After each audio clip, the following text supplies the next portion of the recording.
Hello प्यारे बच्चों, स्वागत करता हूं आप सभी का CHS कॉन्सेप्ट के इस ऑनलाइन लर्निंग प्लेटफॉर्म पर। तो बच्चों, आज के इस सेशन में हम लोग CHS क्लास 11 के जो पेपर पैटर्न है और इसका जो नया सिलेबस है इसके बारे में यहाँ पर डिटेल में डिस्कशन करने वाले हैं। तो जो भी बच्चे CHS क्लास 11 के लिए तैयारी कर रहे हैं और 2025 में एग्ज़ाम देने जा रहे हैं, उन सभी के लिए ये वीडियो बहुत इंपॉर्टेंट है, स्पेशली अगर आप कॉमर्स ग्रुप का एग्ज़ाम देने जा रहे हो। लेकिन कोई भी बच्चा जब तैयारी करता है तो वो एक एग्ज़ाम नहीं देता है, वो अगर बायो का एग्ज़ाम दे रहा है तो साथ ही में कोशिश करता है मैथ्स भी दे दे, साथ ही में कोशिश करता है आर्ट्स भी दे दे, और कई बच्चे कोशिश करते हैं चलो साथ में कॉमर्स भी दे देते हैं, ठीक है। तो कई बच्चे ऐसा भी करते हैं। तो अगर सिर्फ कॉमर्स ग्रुप के लिए अगर आप प्रिपरेशन करना चाह रहे हो तो आप इस वीडियो को जो है शुरू से लेकर लास्ट तक देखिएगा, बहुत इंपॉर्टेंट चीज़ें मैं यहाँ पर डिस्कस करने वाला हूँ। साथ ही साथ अगर आपका कोई दोस्त बंधु सखा अगर तैयारी कर रहा है, स्कूल में जो भी ग्रुप है सभी को शेयर कर दीजिएगा ताकि उनको पता चल सके कि CHS में जो है कॉमर्स ग्रुप में किस तरीके से क्वेश्चन कहाँ से पूछे जाते हैं, ठीक है।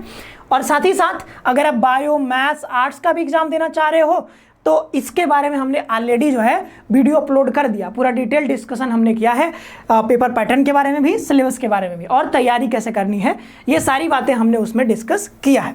तो आप उसको ज़रूर जा करके देख लीजिएगा। अब आते हैं आज के अपने टॉपिक के ऊपर, लेकिन उससे पहले अगर आप इस चैनल पर नए हो तो चैनल के सब्सक्राइब करके और बेल आइकन प्रेस करके रखिएगा। साथ ही साथ इस वीडियो को अपने सारे दोस्तों के साथ आग की तरफ फैला दीजिएगा। और अगर आप अगर छोटा भाई बहन अगर क्लास 9 की प्रिपरेशन कर रहा है तो उसके लिए हमने पेड बैच भी लॉन्च किया है, तो उसमें भी आप जुड़ सकते हो, ठीक है। जल्दी ही हो सकता है क्लास 11 का भी बैच आए, बट जैसे अभी जो है 9th का जो है वो चल रहा है, इसकी फी भी काफ़ी कम है अभी दिवाली ऑफर में, तो आप जा करके उसको परचेज कर सकते हो, ठीक है। चलो आज आ जाते हैं। देखो, अगर आप इसकी तरह बहुत टेंशन में हो, ये भी तैयारी कर रही है, ठीक है, CHS एग्जाम की, लेकिन बहुत टेंशन में है क्योंकि इसको समझ में नहीं आ रहा है कि कौन सा हम किताब पढ़ें, ठीक है भाई। बहुत चीज़ें इसको बता दिया गया कि ये भी पढ़ लो वो भी पढ़ लो, अगर ये नहीं पढ़ोगे तो तुम्हारा सिलेक्शन नहीं होगा। तो इसको इतनी सारी चीज़ें बता दिया गया है कि ये बहुत कंफ्यूज हो चुकी है, और कंफ्यूज होने के बाद क्या होता है आपको पता ही है, इसको समझ में नहीं आ रहा कि हम कौन से बुक से तैयारी करें, ठीक है। तो अगर आप भी बहुत कंफ्यूज हैं, समझ में नहीं आ रहा है कैसे तैयारी करना है, तो चैनल को सब्सक्राइब कर लो, ठीक है। CHS रिलेटेड हर एक जानकारी इसमें आपको मिलती है, ठीक है। चलो आगे बढ़ते हैं। Paper pattern.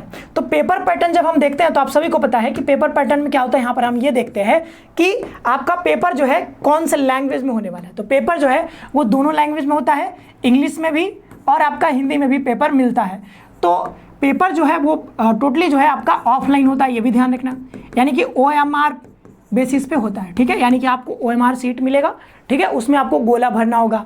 और मीडियम हमने बता ही दिया, इंग्लिश हिंदी। और कितने क्वेश्चन टोटल आएंगे, तो टोटल 100 क्वेश्चन आएंगे। एक क्वेश्चन होता है 3 नंबर का, तो टोटल आपका 300 नंबर का क्वेश्चन यहाँ पे हो जाता है। 300 मार्क्स का पेपर आपका होता है, ठीक है। और इसमें से भी अगर मान लो कि 220 240 अगर आपके आ रहे हैं 300 में से 240 आ गए तो समझो 240-45 दिन का होता है, एडमिशन लगभग मिल जाता है, ठीक है। वो डिपेंड करता है कि कितना कट ऑफ जाएगा, पेपर कैसा आया था, बट अराउंड 200 प्लस अगर आपका आ रहा है, 220 230 ऐसा 240 के आसपास, तो आप जो है बहुत सेफ रहते हो, ठीक है। तो हाँ, हालांकि यहाँ कॉमर्स की हम बात नहीं कर रहे हैं, ठीक है, ओवरऑल CHS में बात कर रहे हैं, ठीक है। कॉमर्स के लिए कई बार होता है कि पेपर टफ आ जाता है तो उसका कट ऑफ 200 के आसपास, ठीक है, तो कम भी रहता है। तो कट ऑफ के बारे में हम लोग अलग वीडियो में चर्चा करेंगे, कट ऑफ हमारा मेन मुद्दा भी नहीं है, ठीक है। तो 300 यहाँ पर मार्क्स यहाँ पर हो जाते हैं, इंग्लिश हिंदी OMR हो गया, ठीक है। और जो सेंटर होता है आपका वो कहाँ होता है, वाराणसी होता है, ठीक है। यानी आपको वाराणसी में आना होगा, यहीं पर आपको आकर के एग्जाम देना होगा। और ध्यान रखना, इसमें कोई भी नेगेटिव मार्किंग नहीं होती है। तो आप जब पेपर देने बैठोगे तो 100 क्वेश्चन आएंगे तो 100 में से 100 क्वेश्चन आपको बनाने हैं, चाहे आपको क्वेश्चन आए ना आए, क्योंकि यहाँ पर नेगेटिव मार्किंग है ही नहीं, ठीक है। चलो अब आ जाते हैं कि कहाँ से कितने क्वेश्चन पूछे जाते हैं। तो अगर आप एनालाइज करोगे तो आपको पता चलेगा कि इंग्लिश से 20 क्वेश्चन, हिंदी से 20 क्वेश्चन, इकोनॉमिक्स से लगभग 35 क्वेश्चन, ठीक है। हमने यहाँ पर 35 लिख दिया है, बट ये मतलब क्या होता है ना कि कई क्वेश्चन को मतलब डिफाइन कर पाना कि इसको हम ज्योग्राफी के अंदर रखें कि इसको हम इकोनॉमिक्स के अंदर रखें, मतलब पता नहीं चल पाता है कई बार। बट थोड़ा सा आप थोड़ा सा अगर आगे पीछे करके चलोगे तो लगभग 35 के आसपास, मतलब ये आप अराउंड फिगर मान सकते हो। वैसे तो 35 के आसपास रहता ही हर साल आता है, बट यहाँ पर अभी मान के चलो कि 35 में अगर घटेगा भी तो 34 मान सकते हो। मतलब डिपेंड करता है कि आप इस क्वेश्चन को इकोनॉमी का मानना चाहते हो कि ज्योग्राफी का मानना चाहते हो, ठीक है। तो ऐसा हो जाता है कई बार। तो मान लो कि 35 क्वेश्चन यहाँ पर आते हैं, लगभग 35 क्वेश्चन आ गए। तो 35 क्वेश्चन आ गया, ठीक है। तो यहाँ पर 75 लिखा गया है, बट ये तो गलत हो गया, ठीक है, गलत हो गया, क्योंकि 25 क्वेश्चन में ही 75 हो जाएगा, ठीक है। तो 35 यहाँ कितना होता है 105 आप यहाँ पर मानकर चलो, ठीक है। पूरा कितना हो गया 105 नंबर का, ठीक है। और यहाँ पर मैथ्स में भी आपको 20 क्वेश्चन आते हैं, तो मैथ का भी वेटेज है काफ़ी, ठीक है। तो 60 नंबर यहाँ भी हो गए। फिर जनरल स्टडीज़ में वही हमने कहा ना कि 35 क्वेश्चन, अगर आप मतलब किसी ज्योग्राफी के क्वेश्चन को, अगर किसी क्वेश्चन को मानो कि ये ज्योग्राफी का है तो आप उसको जनरल स्टडीज़ में डाल सकते हो, तो यहाँ पर एक बढ़ जाएगा, ठीक है। तो अंतर तो आएगा नहीं, बट मान के चलो लगभग 35 क्वेश्चन इकोनॉमी से, और फिर 5 क्वेश्चन जो बचेगा वो जनरल स्टडीज़ से आएगा। तो उसमें से 1-2 जो है क्वेश्चन करेंट अफेयर का भी हो जाता है। तो यहाँ पर टोटल कितने 15 नंबर यहाँ पर है आपका। तो जनरल स्टडीज़ का वेटेज तो बहुत कम है, ठीक है, बहुत ज़्यादा क्या है, कम है। तो इस पर हमको फोकस कम करना है। अब आपको ऐसा नहीं करना है कि आप हिस्ट्री पढ़ने लगे, आप जो है ज्योग्राफी का पूरा मोटा मोटा बुक पढ़ने लगे, ठीक है। तो ये काम आपको नहीं करना है। क्यों नहीं करना है? क्योंकि जनरल स्टडीज से क्वेश्चन हमारे कम पूछे जा रहे हैं। मैक्सिमम जो क्वेश्चन पूछा जा रहा है वो कहाँ से, इकोनॉमी से पूछा जा रहा है। तो हम इकोनॉमी पे फोकस करें। हम क्लास 9th का, क्लास जो है 10th का हम क्या पढ़ें, एनसीईआरटी का बुक पढ़ें, हम लूसेंट पढ़ें। लूसेंट में हम जो है यहाँ पर जो इकोनॉमी का सेक्शन होता है हम उसको पढ़ें, ठीक है, यानी अर्थव्यवस्था पढ़ें, इंडियन इकोनॉमी पढ़ें। तो ये सब काम आपको करना होगा इकोनॉमी के लिए, ठीक है। टोटल आप नंबर जोड़ोगे तो कितना आ जाएगा, यहाँ पर 300 नंबर आपको देखने को मिलेगा, ठीक है। 300 नंबर आपको देखने को मिलेगा, टोटल 300 नंबर के। तो ये आपको समझ में आ गया। हिंदी, इंग्लिश और मैथ्स पर आपको इक्वल टाइम देना है, ठीक है, क्योंकि तीनों का वेटेज लगभग समान है, पूरा समान ही है। ये फिक्स है 20 क्वेश्चन 20 क्वेश्चन 20 क्वेश्चन, ठीक है। इसमें आप आगे पीछे वही मैंने बताया कि अगर आप मानते हो कि कोई क्वेश्चन ज्योग्राफी का है तो इसमें बढ़ा लेना, बाद इसमें कोई अंतर है नहीं, ठीक है। तो इकोनॉमी में 35 क्वेश्चन आ गए। तो सबसे ज़्यादा जो वेटेज है वो किसका है, इकोनॉमी का। तो हम सबसे ज़्यादा फोकस किस पे करेंगे, इकोनॉमी पे करेंगे, ठीक है। चलो ये बात तो समझ में आ गई, सबसे ज़्यादा फोकस जो रहेगा हमारा इकोनॉमी पे रहेगा, ठीक है। अब ये ध्यान रखो एलिजिबिलिटी क्राइटेरिया। तो एलिजिबिलिटी हमने बताया कि जो मैक्सिमम एज जो आपका होना चाहिए वो कितना, 18 साल होना चाहिए। तो ये सबके लिए, चाहे आप कॉमर्स का, आर्ट्स का, किसी का एग्जाम देने जा रहे हो, किसी भी स्ट्रीम में, क्लास 11th का, तो सबके लिए यही है एज का क्राइटेरिया कि आपका जो है जन्मदिन जो है वो 31/3/2025 को ये जो है 18 साल से ज़्यादा नहीं होना चाहिए, ठीक है। 18 साल से कम है तो चलेगा, मैक्सिमम 18 साल हो सकता है, ठीक है। और कह रहा है कि डेट ऑफ बर्थ जो है वो 31/3/2007 से पहले का नहीं होना चाहिए। अगर कोई बच्चा 2006 में पैदा हुआ है तो अब वो CHS का एग्जाम नहीं दे पाएगा, ठीक है। ये बात हो गई। और परसेंटेज जो है यहाँ पर बताया जा रहा है, क्लास 10th पास होने चाहिए, और क्लास 10th में आपका 55% होना चाहिए। कितना होना चाहिए, क्लास 10th में 55%। अगर किसी बच्चे का जो है वो किस्मत बहुत खराब है और उसका 50% ही आया तो वो CHS में कॉमर्स ग्रुप का एग्जाम नहीं दे पाएगा। उसके लिए फिर आर्ट्स का एग्जाम है, आर्ट्स में दे सकते हो, क्योंकि आर्ट्स में ऐसा कोई क्राइटेरिया नहीं है, लेकिन कॉमर्स में यहाँ पर 55% का क्राइटेरिया है, ठीक है। आगे बढ़ते हैं, ऑफिशियल सिलेबस में देख लो तो कॉमर्स ग्रुप के लिए बताया गया इंग्लिश से, हिंदी से, इकोनॉमी से, यहाँ पर मैथमेटिक्स और जनरल स्टडीज से हम क्वेश्चन पूछेंगे, ठीक है। जनरल स्टडीज में आप समझ सकते हो कि 1-2 क्वेश्चन आपका यहाँ पे करंट अफेयर का भी रहेगा। अब आ जाते हैं डिटेल सिलेबस में। तो हिंदी में सारा सिलेबस वही है, कोई अंतर नहीं है। जो हमने आर्ट्स में बताया, जो हमने बायो में बताया, जो हमने वहाँ पर मैथ्स में बताया, वही सारा सिलेबस यहाँ भी है। तो पढ़ना आपको वही सब कुछ है, ठीक है। आप कोशिश करना है कि 10 साल का पहले PYQ देख लेना, ठीक है। पहले मतलब ये सब पढ़ने से पहले, ये जो आपका सिलेबस है इसको देखने से पहले, ये सिलेबस में एक टॉपिक पढ़ने से पहले, जो संधि पढ़ने लगे तो संधि पढ़ने से पहले आप पहले क्या करो, PYQ एक बार 10 साल का PYQ जहाँ से भी आपको मिल जाए वहाँ से PYQ उठाओगे और सारा PYQ एक बार पहले देखोगे, ठीक है। हल नहीं कर पा रहे हो कोई बात नहीं, आपको बस देखना है PYQ को। तो कम से कम 10 साल का PYQ मिल जाए आपको मार्केट से। जो है आप आजकल तो जानते ही हो, आप लोग फ़ोन चलाते हो, आप सभी को पता है यहाँ पर अमेजन है, ठीक है। आपको जो है फ्लिपकार्ट के बारे में पता होगा, यहाँ पर बुक्स आपको ऑनलाइन मिल जाती है, तो घर बैठे आप ऑर्डर कर सकते हो। आजकल तो झंझट ही नहीं है ज़्यादा, ठीक है।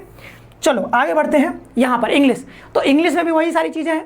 ग्रामर का पूरा पोर्शन आपको पढ़ना होगा, ये सारे टॉपिक्स आपको कवर करने होंगे। तो कोई अगर बुक से करो तो बुक से, जहाँ से भी आप पेड क्लास लो, पेड क्लास में से कर लो, ठीक है। तो पेड क्लास जल्दी आने वाला है तो वहाँ से भी आप कर सकते हो, ठीक है।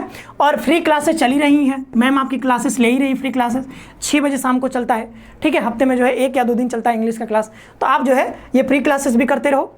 फिर मैथ्स का आ जाते हैं। अब एक चीज़ जो है कन्फ्यूजन रहता है कि मैथ्स हम करें कहाँ से, तो कन्फ्यूज नहीं हो रहा है। जो मैं बता रहा हूँ अगर उतना कर ले रहे हो तो आप एकदम से एकदम क्वालिफाई कर लोगे, इसमें कोई मतलब किंतु परंतु नहीं है। जितना मैं बता रहा हूँ उसको अच्छे से कवर कर लो।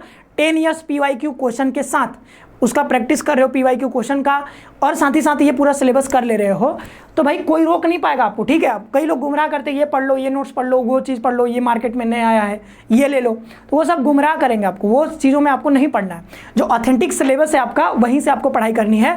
तो NCERT क्लास 10th, ठीक है, NCERT क्लास 10th, क्योंकि मैंने पूरा जो है यहाँ पे देख लिया है, पूरा जो है सिलेबस, मतलब पूरा जो PYQ हमने एनालाइज किया है, तो सारा क्वेश्चन यहीं से आ रहा है, आगे पीछे कहीं से नहीं, ठीक है। सब कहाँ से? सिर्फ यहीं से, ठीक है। तो ये सारा चैप्टर आपको अच्छे से कवर करना होगा, जो 10th क्लास का सिलेबस है। 20 क्वेश्चन आपका पूरा हो जाएगा, कोई चिंता करने की बात नहीं है। साथ ही साथ आप PYQ कवर कर लेना। PYQ को बार बार मैं इंफेसिस कर रहा हूं, क्योंकि PYQ करना बहुत जरूरी है। वहीं से आपको पता चलेगा कि वास्तविक संख्या में कैसा क्वेश्चन पूछा जा रहा है, ठीक है, बहुपद में कैसा क्वेश्चन पूछा जा रहा है, ठीक है। तो ये ध्यान रखना, 10th क्लास के सिलेबस से ही आता है, ठीक है, 10th क्लास के सिलेबस से ही वहां पर क्वेश्चन पूछा जाता है, ध्यान देना। आगे बढ़ते हैं, और हमारा बचता है क्या? इकोनॉमिक्स और जो जनरल स्टडीज़ है। जनरल स्टडीज में तो उतना पढ़ना ही नहीं आपको, एक दो क्वेश्चन अगर आप करंट से अगर अपडेट हो तो एक दो क्वेश्चन तो ऐसे हो जाएंगे। तो हमको जनरल स्टडीज़ के लिए बहुत ज़्यादा हमको अलग अलग बुक पढ़ना नहीं है। जो भी आपने 10th क्लास में पढ़ रखा है, जो भी आपने अपने NCERT का बुक पढ़ा होगा, मतलब मॉडर्न हिस्ट्री आपने पढ़ा होगा, मतलब शायद हिस्ट्री में तो शायद 10th में शायद वर्ल्ड हिस्ट्री है, ठीक है। तो आप एक बार पढ़ लेना, देख लेना हिस्ट्री में क्या है और ज्योग्राफी में क्या पढ़ना है, तो आपने पढ़ा होगा, ठीक है। तो उतना अगर आपने अच्छे से पढ़ा है तो उतना से ही एक दो क्वेश्चन बनना होगा तो बन जाएगा, ठीक है। आपको अलग से कोई किताब पढ़ने की ज़रूरत नहीं है, स्पेशली जनरल स्टडीज़ के लिए, क्योंकि उसका वेटेज बहुत कम है और उसके लिए हमको टाइम ज़्यादा लगाना नहीं है। इकोनॉमी के लिए क्या करोगे? पढ़ोगे सिर्फ और सिर्फ NCERT। क्या पढ़ोगे? NCERT। और ये पढ़ने के बाद अगर और मन कर रहा है तो क्या पढ़ सकते हो? लूसेंट पढ़ सकते हो। और लूसेंट में कौन सा सेक्शन? जो सिर्फ इकोनॉमी वाला सेक्शन होता है वही पढ़ना है हमको, ठीक है, इकोनॉमी वाला पढ़ना है। अगर ये भी आपने कर लिया तो क्या करोगे? 9th का भी पढ़ लो। अगर आपका टाइम है, बच रहा है, तो आप 9th का भी पढ़ लो, ठीक है। इसके आगे कहीं भी आपको भटकने की जरूरत नहीं है। कई लोग बता देंगे ये टॉपिक पढ़ लो, वो टॉपिक पढ़ लो, लेकिन सारा टॉपिक आपको यहाँ से कवर हो जाएगा। आपको अलग से जो है मल्टीपल सोर्सेस यूज करने की जरूरत नहीं है। एक ही सोर्स पढ़ो, बार बार पढ़ो, बार बार पढ़ो, एक ही सोर्स पढ़ो, ठीक है। एक ही चीज़ को बार बार अगर पढ़ोगे तो आप उसमें एक्सेल हो जाओगे, यानी उसमें क्या करोगे? आप महारत हो जाओगे, और फिर जो भी क्वेश्चन घुमा के पूछेगा जहाँ से भी आप उसको कर लोगे, ठीक है। तो एक ही काम को जो बार बार करता है, चाहे ये चांदनी चौक टू चाइना एक मूवी आया था, उसमें देखना, ठीक है। उसमें आपको इसी चीज़ का पता चलेगा कि लास्ट में जो फाइट होती है, वो जो उसके जो गुरु होते हैं वही बताते हैं कि भाई हर किसी में जो है कोई ना कोई एक टैलेंट होता ही है। तो वो बचपन में क्या करता था? आलू काटता था, और वो जो मूव था उसका, ये वाला आलू काटने वाला, दुनिया में उससे ज़्यादा अच्छा कोई कर ही नहीं सकता था। तो लास्ट में जब वो लड़ाई होता है तो उसको हराता है, और इसी मूव से हराता है। जो आलू काटता था वो बोरा ढोता था उससे, ठीक है। तो उसकी इतनी बार उसने प्रैक्टिस कर रखी थी कि उससे अच्छा वो काम दूसरा कोई कर ही नहीं पाता। तो उसी चीज़ को बार बार जो है, क्योंकि बहुत बार किया था, तो उसी चीज़ से उसको हराता है लास्ट में, ठीक है। तो ये चीज़ ध्यान रखना। यूट्यूब फ्री क्लासेस, ठीक है। तो फ्री क्लासेस के बारे में पता, डेट हटा देना, क्योंकि डेट तो अब बदल चुका है, ठीक है। तो ये सारी क्लासेस जो है यहाँ पे चलती हैं, रजनीश सर, ठीक है। ये जो है आपको जो है यहाँ पर क्लास चल रही है, ठीक है। मैम आ गई हैं, नई मैम, तो इंग्लिश की क्लास ले रही हैं, हिंदी की क्लासेस रजनीश सर ले रहे हैं, ठीक है। मैथ्स हम ले ही रहे हैं क्लास, ठीक है। और जैसे ही 9th का खत्म हो जाएगा ना PYQ, फिर हम 11th का भी शुरू करेंगे, ठीक है। फिजिक्स क्लास 11th, ठीक है, ये सब चल रहा है, फिजिक्स केमिस्ट्री और साइंस, ये सब रोहित सर ले रहे हैं, ठीक है। तो ये जो है ज्वाइन कर सकते हो, ये पूरा जो है यहाँ पर लिखा हुआ था। चलो, और साथ ही साथ पेड कोर्स में अगर आप जुड़ना चाहते हो, अगर आपका कोई भाई बहन जो है क्लास 9th का तैयारी कर रहा है, तो आप उनको बता सकते हो। क्लास 9th के लिए फ़ी हमने काफ़ी कम कर दी है, इसमें 1499 दिखा रहा है, बट और जो है डिस्काउंट, अभी तो दिवाली चल रहा है, ठीक है। तो दिवाली में और ऑफर चल रहा है, तो आप इसको ज्वाइन कर सकते हो, और जो है यहाँ पर अपने भाई बहन को बता सकते हो और तैयारी कर सकते हो बहुत शानदार तरीके से। तो आज रहा हमने यहाँ पर ये देखा है कि किस तरीके से आपको डिटेल में पूरा कॉमर्स की तैयारी करनी है, ठीक है। CHS class 11th commerce stream के, ठीक है। और भी कोई सवाल है अगर, तो आप जरूर बताना। सिलेबस और पैटर्न से रिलेटेड सारे सवाल आपके हो गए हैं, क्योंकि हमने बायो, मैथ्स, कॉमर्स और जो है आर्ट्स चारों कवर कर लिया, और क्लास 9th का तो कवर हो ही चुका है। और भी कोई सवाल है तो फटाफट से बताना, हम जो है उसको जरूर से आपको बताएंगे, वीडियो बना देंगे, या फिर जैसा भी होगा कमेंट में रिप्लाई कर देंगे। मिलते हैं नेक्स्ट सेशन में। आप सभी का बहुत बहुत धन्यवाद। खुश रहिए, पढ़ते रहिए, मस्त रहिए।